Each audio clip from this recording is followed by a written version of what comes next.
Hello hunters, क्या हालचाल है आप सभी के। आई होप आप सब लोग सही होंगे, पढ़ाई में व्यस्त होंगे और मस्त होंगे। दोस्तों, आज के इस वीडियो के अंदर हम लोग बात करने वाले हैं साइकोलॉजी को लेकर के। जैसा कि पिछली वीडियो में मैंने यहाँ पर अनाउंसमेंट करी थी कि अब हम लोग अपने चैनल के ऊपर रीट की तैयारी को लेकर के कुछ करने वाले हैं। देखो, रीट की तैयारी के अंदर मैंने पिछली वीडियो में आपको बताया था कि सबसे ज़्यादा जो पोर्शन होता है ना, वो 80 नंबर का, यानी 80 नंबर का पोर्शन जो है वो ये साइकोलॉजी ही कवर करती है। कैसे? जैसे 30 नंबर की ये साइकोलॉजी होती है, डायरेक्ट लेवल फर्स्ट हो, लेवल सेकंड हो, एसएसटी हो, मैथ साइंस हो, जो भी हो, ठीक है ना। 30 नंबर का तो ये आएगा। 15-15 नंबर की जो शिक्षण विधियां आएगी और 10-10 नंबर के आपके सब्जेक्ट के साथ में जो शिक्षण विधियां आएगी, यानी ओवरऑल यदि देखा जाए ना तो लगभग 80 नंबर का मनोविज्ञान का सिलेबस यहाँ पर है। मैंने अपने चैनल के ऊपर एक पोल क्रिएट करा था, उसके अंदर मैंने देखा था कि भाई सबसे ज़्यादा जो प्रॉब्लम्स जो आती है ना, वो किसके अंदर आ रही थी लोगों को? साइकोलॉजी के अंदर आ रही थी 75% लोगों को। इसके अलावा मैथमेटिक्स के अंदर भी आ रही थी। तो थोड़े दिनों बाद में मैं जो है मैथ की ये भी यहाँ पर जो है रेगुलर क्लासेज ट्रिक के माध्यम से लेकर के आने वाला हूँ। अभी तो जो है अपन मनोविज्ञान को स्टार्ट कर लेते हैं। देखिए, मनोविज्ञान की यदि मैं बात करता हूँ ना, तो मनोविज्ञान पहले सब्जेक्ट था ही नहीं। सारी की सारी चीज़ें अपन लोग देखो ट्रिक के माध्यम से याद करने वाले हैं। एक बार आपने वीडियो देख लिया तो आपको ऐसा लगेगा कि हाँ, परमानेंटली ये चीज़ें याद हो गई है। और एग्जाम के अंदर तो आपको केवल और केवल उन 4 ऑप्शन में से एक राइट आंसर को ढूंढना है, याद नहीं करना है। सामने आपके आंसर होगा, बस उन्हीं में से जो है चूज करना है। तो आप लोगों को इजीली ये जो मैं ट्रिक्स बताने वाला हूं ना, ये आपके दिमाग में वहां पर क्लिक कर जाएगी। 100% मेरा विश्वास है। परिभाषाएं कोई याद नहीं करवाता है, मैं परिभाषाएं भी जो है ना आपको ट्रिक के माध्यम से याद करवाने वाला हूँ। बहुत सारी डेफिनेशंस हो जाती है पूरी की पूरी। यदि साइकोलॉजी के अंदर देखा जाए ना तो 500-600 लगभग परिभाषाएं हैं, जिनमें से आती तो 2-3 ही है, 1-2 ही आती है अपने एग्जाम के अंदर। लेकिन अपन एक भी नंबर का जो पोर्शन जो है यहाँ पर छोड़ने वाले नहीं है। परिभाषाओं को भी मैं याद करवाऊंगा। फैक्ट वाला तो एक भी क्वेश्चन आपका गलत नहीं होगा, ये मेरी गारंटी है। तो चलिए शुरुआत करते हैं। सबसे पहले मनोविज्ञान को लेकर के स्टार्ट कर देते हैं। यहाँ पर आप लोगों के दिमाग में एक चीज़ तो आती होगी कि हम लोग साइकोलॉजी को क्यों पढ़ रहे हैं अभी। और साइकोलॉजी यदि इतना ज़्यादा इंपॉर्टेंट सब्जेक्ट था तो हम लोगों ने पहले से लेकर के ग्रेजुएशन तक क्यों नहीं पढ़ा इसको? बीएड के अंदर या बीएसटीसी के अंदर तो आया था, लेकिन 11th-12th के अंदर क्यों नहीं पढ़ा? उससे पहले क्यों नहीं पढ़ा? देखो, साइकोलॉजी जो है ना, पहले प्राचीन काल में एक सब्जेक्ट था ही नहीं। इसको पहले दर्शन शास्त्र का हिस्सा माना जाता था। क्या बोलते थे इसको? ये जो है ना, ये दर्शन शास्त्र का एक पार्ट था। दर्शन शास्त्र। दर्शन शास्त्र का मतलब समझ रहे हो ना? फिलोसॉफी। ब्रह्म के बारे में बात की जाती है, भगवान, देवताओं, है ना, उन सब चीज़ों के बारे में बात की जाती है। वो क्या है? वो दर्शन शास्त्र, फिलोसॉफी, उसका ही ये पार्ट था। वर्तमान के अंदर आकर के जो है इसको एक अलग सब्जेक्ट बनाया गया है। तो इसको पढ़ना अब हम लोगों के लिए जरूरी क्यों है? मनोविज्ञान का शाब्दिक अर्थ तो होता है मन का विज्ञान, यानी हम लोगों को दूसरे के मन के विज्ञान के बारे में भी अब जरूरत पड़ेगी जानने की। क्योंकि कल तक हम लोग एक स्टूडेंट थे, अभी वर्तमान में हम लोग जो है टीचर बनने वाले हैं। तो क्लास के अंदर हमारे सामने बहुत सारे बच्चे होंगे। सभी की मानसिकता क्या है, सभी लोग क्या सोचते हैं। किसी बच्चे को पढ़ाई में समस्याएं आ रही है तो क्यों आ रही है, क्या उसके पीछे कारण है? कोई बच्चा कोई विशेष प्रकार की हरकतें करता है, वो क्यों करता है? कोई अपराधी प्रवृत्ति का बच्चा है तो उसको हम लोग जो है अपराध से कैसे हटा सकते हैं? कोई अच्छा इंटेलिजेंट बच्चा है तो उसको हम लोग किस प्रकार से मोटिवेट कर सकते हैं? कोई बहुत ही कमजोर बच्चा है जो कि क्लास के अंदर खेलकूद में भाग नहीं लेता है तो उसको हम लोग किस प्रकार से मोटिवेट कर सकते हैं? ये सारी की सारी चीजें, यानी बच्चे के जो दिमाग में जो चल रहा है ना, वो किस प्रकार से हम लोग पढ़ सकते हैं, वो चीज़ हम लोग मनोविज्ञान के अंदर पढ़ने वाले हैं। इसलिए ये चीज़ अब जरूरत पड़ेगी हमारे को, क्योंकि हम लोग जो है क्लास के अंदर एज ए शिक्षक अब जाने वाले हैं। समझ में आ गई ना बात? अब देखो, मैं बात करता हूं कि इसकी मनोविज्ञान की बात करता हूं। इसका यदि शाब्दिक अर्थ देखा जाए ना, तो शाब्दिक अर्थ क्या है इसका शाब्दिक अर्थ है मन का विज्ञान, यानी मन का विज्ञान है ये। और यदि इसका इंग्लिश के अंदर यदि देखा जाए तो इसको क्या बोलते हैं? साइकोलॉजी। ठीक है, साइकोलॉजी 2 शब्दों से मिलकर के बना है। साइकोलॉजी कौन कौन से 2 शब्दों से मिलकर के बना है? एक तो बना है साइकी और एक है लोगस से। ये साइकोलॉजी खुद क्या है? साइकोलॉजी एक ग्रीक भाषा का वर्ड है। साइकोलॉजी देखा जाए ना तो क्या है? ग्रीक भाषा मान लीजिए, या यूनानी भाषा मान लीजिए, या लैटिन भाषा। ऑप्शन के अंदर तीनों में से कोई एक आई तो आप लोग इजीली वहां पर टिक लगा देना। साइकी प्लस लोगस, साइकी प्लस लोगस मतलब क्या होता है? साइकी का मतलब होता है आत्मा, और लोगस का मतलब होता है अध्ययन। ठीक है, अध्ययन, ज्ञान, या फिर इसका क्या मतलब होता है? विज्ञान, यानी आत्मा का विज्ञान, आत्मा का ज्ञान। शुरुआत में इसको आत्मा का विज्ञान ही कहा जाता है। यानी साइकोलॉजी को पहले क्या बोला जाता था कि ये आत्मा का अध्ययन ही करता है। अब प्रॉब्लम ये आ गई कि आत्मा को सही से डिफाइन ही नहीं कर पा रहे लोग कि आत्मा होती क्या है, किस प्रकार से आत्मा का काम होता है, आत्मा क्या काम करती है, उसका रंग क्या होता है, उसका आकार क्या होता है, शरीर में कहाँ पर स्थापित है, ये सारी चीज़ें लोग बता नहीं पाए। तो आत्मा का विज्ञान तो ये ज़्यादा दिन रहा नहीं और इसको वहाँ से हटा दिया गया है। ठीक है, अब पहले बात करता हूँ किसकी, इस मनोविज्ञान की। यानी मनोविज्ञान शब्द का सबसे पहले प्रयोग किसने किया था दोस्तों? सबसे पहले इसका प्रयोग किया था रुडोल्फ ने। किसका? मनोविज्ञान शब्द का। ठीक है, अब मैं क्या बोल रहा था, मैं बोल रहा था कि ये शुरुआत के अंदर क्या था, आत्मा का विज्ञान था। किसने इसको आत्मा का विज्ञान कहा था? डायरेक्ट यहां से क्वेश्चन आ सकता है। अब आत्मा को रिलेट करना है कि आत्मा का विज्ञान, अभी एक कंट्रोवर्सी चल रही है ना, बिश्नोई, लॉरेंस बिश्नोई और सलमान खान वाली। तो सलमान खान ने एक बहुत दिनों पहले एक वो कांड कर दिया था। क्या करा था कि रास्ते से जाते वक्त कार से उसने क्या किया था, कुछ लोगों की आत्मा को निकाल करके प्लेट में रख दिया था। गाड़ी चढ़ा दी थी ना 3-4 लोगों की। मैं देखो मैं बोल क्या रहा हूं, मैं बोल रहा हूं रास्ते से रास्तू से जाते वक्त कार से कुछ लोगों की आत्मा को निकाल करके प्लेट में रख दिया था। एक केस था ना हिट एंड रन वाला। तो ये सारे के सारे आपको ये इजीली याद हो गए होंगे। आत्मा का विज्ञान कहा कब गया था? आत्मा का विज्ञान कहा गया था 16वीं सदी के अंदर। 17वीं सदी के अंदर मन का विज्ञान कहा गया था। 18वीं में भी यही था। फिर 19वीं के अंदर चेतना और 20वीं सदी के अंदर व्यवहार व अनुभूति का विज्ञान कहा गया था। अब इन 3 लोगों ने कहा कि जो साइकोलॉजी है ना वो आत्मा का विज्ञान है। लोगों ने इनके ऊपर क्वेश्चन उठाना शुरू किया, आत्मा क्या है, रंग कैसा है, आकार कैसा है, शरीर में कहाँ पर स्थित है। ये लोग ढंग से उसकी व्याख्या ही नहीं कर पाए। तो लोगों ने यहीं पर इस परिभाषा को रद्द कर दिया। और फिर एक पंपोनोजी नाम के एक व्यक्ति आए और उन्होंने क्या कहा, मनोवैज्ञानिक, उन्होंने कहा कि ये जो है मन का विज्ञान है, पंपोनोजी ने। अब देखो अपना मन जो है ना वो क्या करता है, मन यानी हार्ट क्या करता है दोस्तों, पंप करता है ब्लड को। मन का विज्ञान पंपोनोजी ने कहा। ठीक है, लेकिन प्रॉब्लम तो सेम टू सेम यहां पर भी वही थी कि भाई मन का रूप क्या है, आकार क्या है, कहां पर स्थित है। सेम वही प्रॉब्लम जो कि चेतना के अंदर आत्मा के अंदर आ रही थी, वही प्रॉब्लम मन के अंदर आ रही थी। तो थोड़े दिनों बाद में ये मन का विज्ञान भी लोग मानने से हट गए। तो अब क्या बात आई, अब इसको कहा गया चेतना का विज्ञान। और चेतना का विज्ञान किसने कहा? William James wife, James Lee, William Wood. और इनके अंदर एक सबसे ज्यादा इंपॉर्टेंट नाम आता है क्या, जिसको बोलते हैं फ्रायड बोला जाता है। इन्होंने चेतना का विज्ञान कहा। ये सारे के सारे लोग थे। अब देखो इनको याद करने की ट्रिक मैं आपको बताता हूं।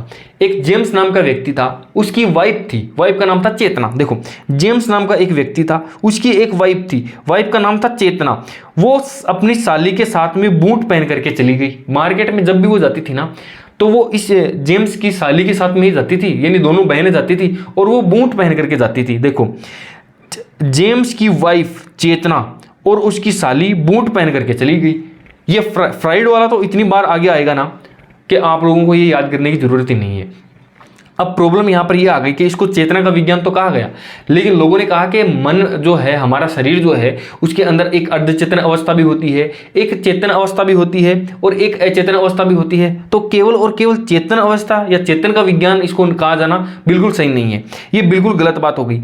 लेकिन यहां पर एक अच्छी चीज होगी कि जो दर्शन शास्त्र था ना उससे साइकोलॉजी बिल्कुल अलग हो गया। और उसका क्रेडिट किसको जाता है? उसका क्रेडिट जाता है विलियम जेम्स को। तो अब देखना जरा, मैं क्या बोल रहा हूं, दर्शन शास्त्र से मनोविज्ञान को अलग करने का श्रेय किसको जाता है? विलियम जेम्स को जाता है। और विलियम जेम्स को क्या कहा जाता है वर्तमान के अंदर? विलियम जेम्स को क्या कहा जाता है? आधुनिक मनोविज्ञान का जनक, आधुनिक मनोविज्ञान का जनक। अमेरिका का ये वैज्ञानिक था। तो आदि जनक किसको कहा जाता है मनोविज्ञान का? अरस्तु को। अरस्तु को क्या कहा जाता है? आदि जनक किसको कहा जाता है? अरस्तु को। ये दोनों अलग अलग हो गए क्योंकि सबसे पहले मनोविज्ञान की शुरुआत करी थी किसने? अरस्तु ने। वर्तमान में इसको अलग करने का श्रेय किसको जाता है? विलियम जेम्स को। इसलिए विलियम जेम्स को ही प्रिंसिपल बना दिया गया। इसलिए इन्होंने एक किताब लिखी, क्या? Principle of psychology. क्या बुक का क्या नाम था? Principle of psychology. ये जो जितनी भी बुक्स है ना, इनके लिए भी मैं एक शॉर्ट ट्रिक वाला वीडियो बनाऊंगा जो कि बहुत जल्द आपको साइकोलॉजी की सारी बुक्स और उनके राइटर इजीली ट्रिक के माध्यम से आपको याद हो जाएंगे। ठीक है, अब इतनी बातें चल रही थी, चेतना के ऊपर भी बहुत सारे सवाल उठने लग गए। और इनके अंदर जो है ना सबसे ज्यादा जो इसकी आलोचना करने वाला था व्यक्ति था, जिसने 2 बात इसको सुना भी दी थी। क्या नाम था उसका? मैकडूगल 2 बातें सुना दी थी कि चेतना बहुत बुरा शब्द है और हमारा दुर्भाग्य है कि वर्तमान में चेतना का जो है प्रयोग मनोविज्ञान के अंदर किया जाने लगा। ये किसने कहा था? मैकडूगल ने 2 गल सुना दी थी। ये ट्रिक मैं बोल रहा हूं, इजीली याद रखना। देखो सारे के सारे जितने भी मनोवैज्ञानिक थे ना, वो अच्छी अच्छी पॉजिटिव बातें ही कर रहे थे। ये एकमात्र एक ऐसा आदमी था मैकडूगल जिसने सुना दिया था, बिल्कुल ये लाइन से हट करके चला था। आउटलाइन, इन्होंने एक बुक लिखी थी, बुक का नाम क्या था? Outline psychology. यानी लाइन से हट करके इन्होंने चेतना शब्द की आलोचना भी करी थी। किसकी? चेतना की। दुर्भाग्य आउटलाइन साइकोलॉजी बुक है, इसका एक पेज नंबर है।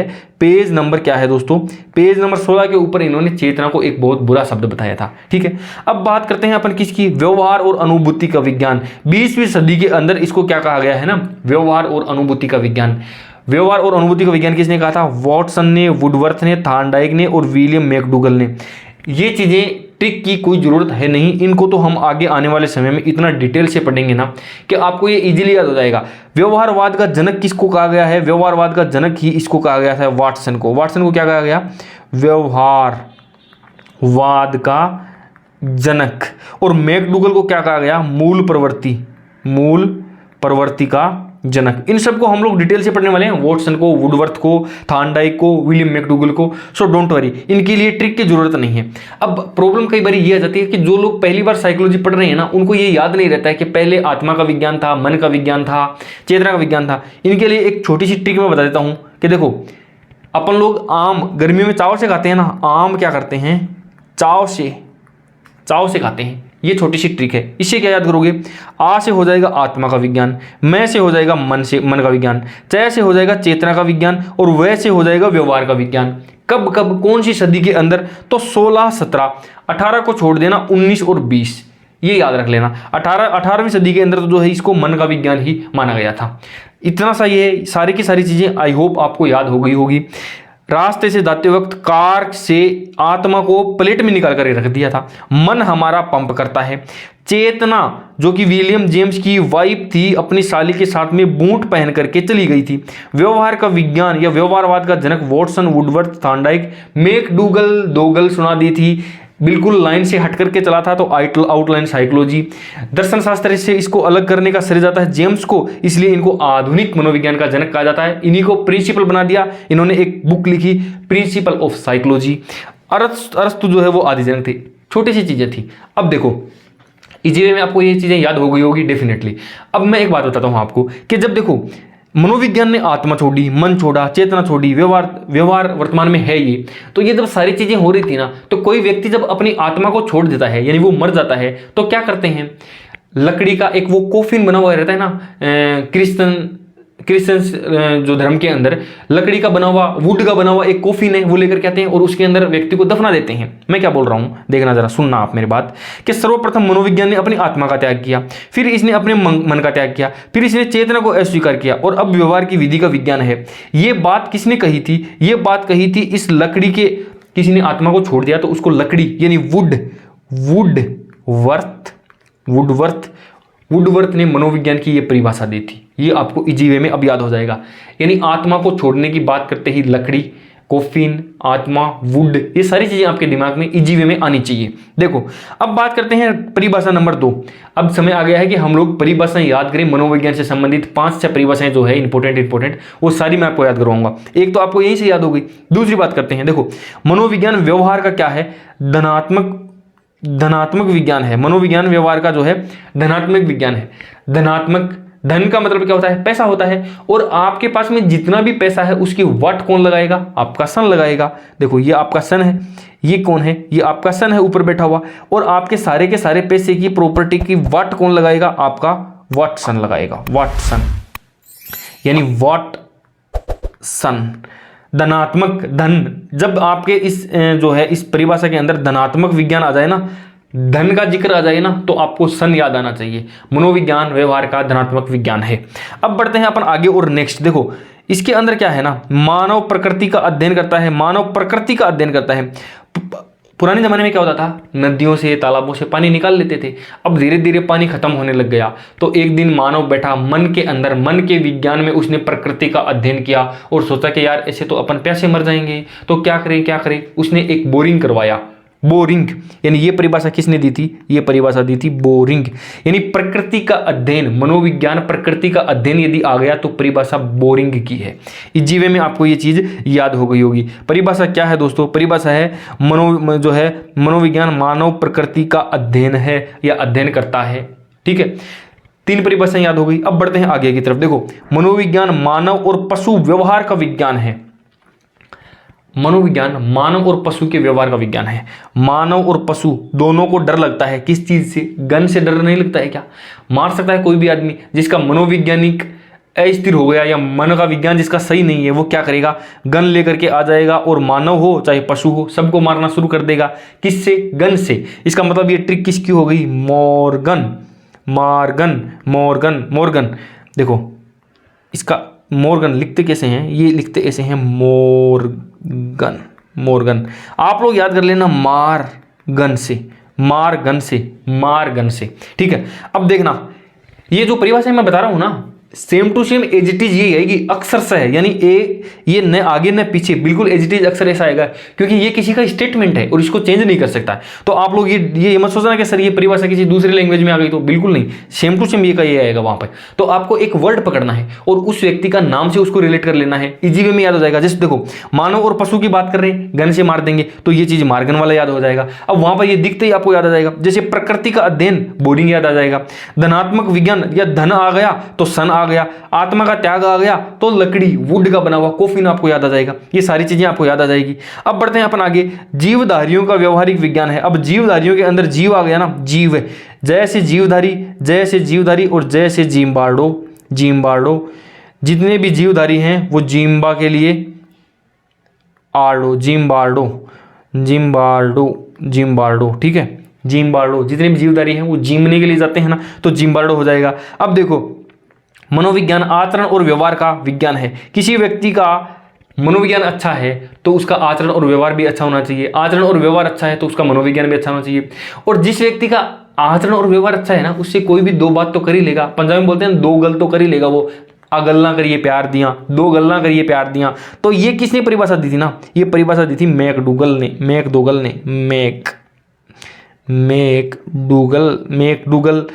आचरण और व्यवहार जिस व्यक्ति का अच्छा है उसी से हम दोगल करते हैं, मैकडूगल करते हैं। जिसका आचरण और व्यवहार अच्छा नहीं, हम उससे बात भी नहीं करते हैं। 6 की 6 परिभाषाएं आपको इजी वे में याद हो गई होगी। अब देखो, थोड़े से फैक्ट्स की मैं बात करता हूं। ये मैंने ऑलरेडी बता दिया था। क्या? मनोविज्ञान का आदि जनक अरस्तु को कहा गया है। आधुनिक मनोविज्ञान का जनक विलियम जेम्स को कहा गया है। मनोविज्ञान शब्द का सबसे पहले प्रयोग किया था? रुडोल्फ ने किया था। ये 3 चीजें तो मैं आपको बता चुका हूं। अब एक व्यक्ति आया था, कौन? Wundt, William Wundt. वो बूट पहन के जा रही थी ना, वो चेतना वाली लाइन के अंदर नीचे, यानी विलियम जेम्स की वाइफ और साली बूट पहन करके जाती थी, तो विलियम वुंट। इन्होंने जर्मनी के अंदर क्या किया था? लिप्जिंग नामक एक शहर था, वहां पर इन्होंने क्या किया था? प्रयोगशाला स्थापित की थी, मनोविज्ञान प्रयोगशाला। तो ये क्वेश्चन कई बार आया है, कई बार तो ये सन से संबंधित आ जाता है। कई बार पूछ लेते हैं कि मनोविज्ञान की प्रयोगशाला सबसे पहले किसने स्थापित की, कहां पर स्थापित की? तो ये सारी की सारी जर्मनी, ये जर्मनी भी यहां पर इंपॉर्टेंट है, ये डेट भी यहां पर इंपॉर्टेंट है, ये व्यक्ति का नाम भी इंपॉर्टेंट है। और इन्होंने क्या किया था? सबसे पहले मनोवैज्ञानिक प्रयोगशाला की स्थापना की थी। इन्होंने प्रयोगशाला की स्थापना की थी, तो ये बेहद इंपॉर्टेंट है। वर्तमान में ये कार्ल मार्क्स यूनिवर्सिटी के नाम से फेमस है। कार्ल मार्क्स यूनिवर्सिटी के नाम से ये जगह फेमस है। तो ये चीजें इतना सा था, ये यहाँ पर आपको मनोविज्ञान के बारे में थोड़ा थोड़ा पता लग गया होगा। अब मनोविज्ञान किस किस चीजों का अध्ययन करता है, कितनी इसकी ब्रांचेज हैं, इसकी शाखाएं बहुत सारी है। एक क्वेश्चन यहां से भी आता है कि मनोविज्ञान इनमें से मनोविज्ञान की शाखा नहीं है। देखो, मैं आपको एक चीज बताता हूं। आपके समाज में बच्चे पैदा होते हैं, एक एक चीज मैं बोल रहा हूं ना, इसको ध्यान से सुनना, आपको सारे के सारे वर्ड याद हो जाएंगे। फिर यहाँ पे जो क्वेश्चन आने वाला है वो कभी भी गलत नहीं होगा। आप लोगों ने एक चीज देखी होगी, क्या चीज देखी होगी? कि समाज के अंदर क्या है? समाज के अंदर क्या होता है? 2 प्रकार के लोग होते हैं, एक सामान्य होता है, एक सामान्य होता है, एक असामान्य होता है। 2 प्रकार के लोग होते हैं। एक तो क्या होता है? सामान्य, और एक क्या होता है ना? असामान्य। असामान्य व्यक्ति है वो क्या करता है? वो पशुओं की तरह व्यवहार करता है, पड़ा रहता है, खाता रहता है, कोई काम धंधा करता नहीं है। तो ये असामान्य व्यक्ति है ना, इसको तो हम क्या मान लेते हैं? पशु मान लेते हैं। लेकिन जो सामान्य व्यक्ति है उसको एक प्रोसेस है, प्रोसेस के तहत तो आगे बढ़ता है। यानी सबसे पहले क्या करता है वो सबसे पहले बच्चा होता है, वो एक छोटा बच्चा होता है। उसके बाद में वो क्या करता है? किशोर होता है, और उसके बाद में वो बूढ़ा हो जाता है। हालांकि असामान्य भी यही करता है, लेकिन ये सब तीनों जो प्रोसेस चल रही होती है ना, यानी बाल, किशोर और जब वो प्रौढ़ होता है, तो वो क्या करता है ना, वो अपना उद्योग को स्टेब्लिश करने की कोशिश करता है, यानी औद्योगिक प्रयोग करता रहता है। वो औद्योगिक क्या करता है, वो प्रयोग करता रहता है, कोई ना कोई प्रयोग करता रहता है कि भाई क्या पता कौन सा बिजनेस अपना चल जाए। लेकिन ये वाला व्यक्ति है ना, ये वाला असामान्य व्यक्ति, ये बिजनेस के अंदर ध्यान नहीं देता है। सामान्य व्यक्ति बाल हो सकता है, किशोर हो सकता है, प्रौढ़ हो सकता है, जब भी वो जिस अवस्था में रहेगा ना, तो वो औद्योगिक बहुत सारे प्रयोग करता रहेगा।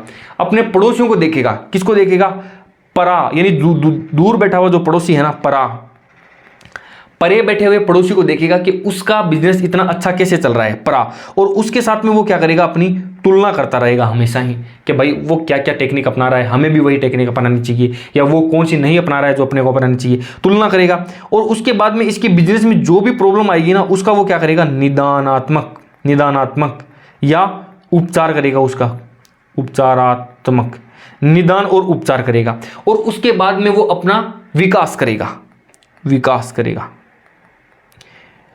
इससे हमको क्या मिलती है, यही अपने को शिक्षा मिलती है कि हमें भी क्या करना चाहिए, हमें भी इसी प्रोसेस से आगे बढ़ना चाहिए।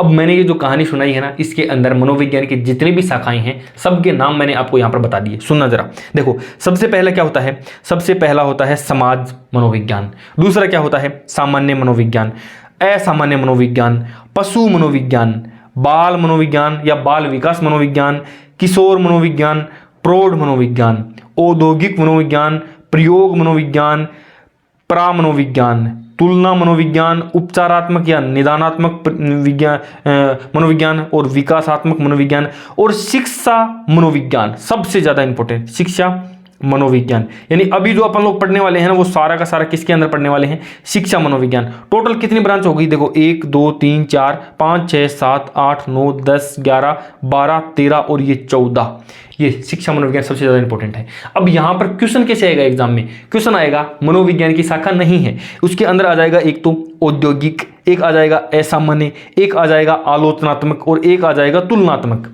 प्रॉब्लम सोचेंगे यार क्या पता असामान्य है या नहीं है, क्या पता औद्योगिक है या नहीं है, फिर अपन अपना दिमाग लगाने लग जाते हैं और जो चीज़ें हैं ना, वो फैक्ट तो फैक्ट ही होता है, वो तो अपने को याद करना ही पड़ेगा। दिमाग लगाने में फिर अपन क्या सोचते हैं, यार आलोचनात्मक हो सकता है, क्योंकि साइकोलॉजी के अंदर अपन दूसरे की आलोचना तो कर ही सकते हैं।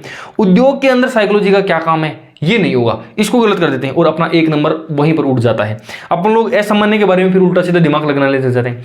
तो इससे तो अच्छा है कि हम लोग इस सारी की सारी प्रोसेस को जो है याद कर लें, एक एक नाम को, फिर वहां पर आपको दिखेगा इजी वे में आप लोग जो वहां पर हटा दोगे। 4 ऑप्शन में एक आलोचनात्मक मनोविज्ञान तो जरूर आएगा और हमारा दिमाग हमेशा ये बोलेगा कि नहीं ये तो सही है, जबकि वो गलत होता है। ठीक है, अब देखो इतना सब कुछ हो गया, अपन थोड़े से एमसीक्यूज करते हैं। देखो जर्मनी के विलियम वुंड जाने जाते हैं किस लिए, पहली मनोवैज्ञानिक प्रयोगशाला खोलने के लिए, पहली मनोवैज्ञानिक प्रयोगशाला खोलने के लिए। ये पीटीआई के अंदर ये क्वेश्चन आया हुआ था, किस स्थान पर प्रथम मनोवैज्ञानिक प्रयोगशाला खोली गई थी, ये लिप्जिंग शहर के अंदर ये खोली गई थी। अब शिक्षा मनोविज्ञान अध्ययन करता है मानव व्यवहार का शैक्षणिक परिस्थितियों के अंदर अध्ययन करता है, आत्मा का धार्मिक परिस्थितियों में नहीं करता है, चैतन्यता की असीमित परिस्थितियों में भी, मस्तिष्क का बौद्धिक परिस्थितियों में भी नहीं करता है।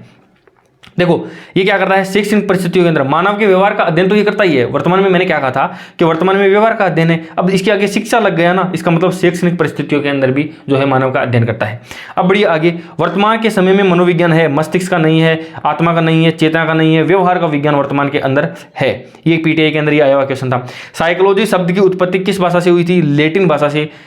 ये RPSC 2nd 3rd grade PTI के अंदर ये आया हुआ क्वेश्चन है, 3 बार क्वेश्चन आया हुआ है। साइको शब्द का अर्थ क्या है, साइको का है आत्मा, सबसे पहले मैंने आपको बताया था। अब देखिए निम्न में से कौन सा कथन सही है, शिक्षा मनोविज्ञान भौतिक शास्त्र या गणित शास्त्र की तरह एक शुद्ध विज्ञान नहीं है। भाई शुद्ध विज्ञान नहीं है, इसके अंदर कंट्रोवर्सीज होती रहती है, गणित की तरह नहीं है 2 + 2 4 है तो है, नहीं ऐसा नहीं है। और मनोविज्ञान वर्तमान में अपनी शिशु अवस्था में है, तो ये धीरे धीरे बहुत सारा विकास करने वाला है। तो ये बिल्कुल भी ये बात तो नहीं है कि शिक्षा मनोविज्ञान जो है भौतिक शास्त्र या गणित की तरह एक शुद्ध विज्ञान है, ये बिल्कुल भी गलत है, जो है कथन सत्य नहीं है। ऑप्शन नंबर ए अपना यहाँ पर राइट हो जाएगा। तो इतने सारे एमसीक्यूज थे, अपना प्रोसेस यही रहने वाला है। किसी भी टॉपिक को लेंगे उसके अंदर पूरी की पूरी शॉर्ट ट्रिक्स मैं बताऊंगा, उसके अंदर आने वाली जितनी भी परिभाषाएं हैं वो सारी की सारी आपको ट्रिक के माध्यम से याद करवाऊंगा। लास्ट के अंदर कुछ 5-10 एमसीक्यूज जो कि पहले आ चुके हैं वो सारे के सारे मैं आपको याद करवाऊंगा। ठीक है, वीडियो कैसा लगा, ये शुरुआत कैसी लगी आपको जरूर बताना, मैं आपके कमेंट का वेट करने वाला हूँ।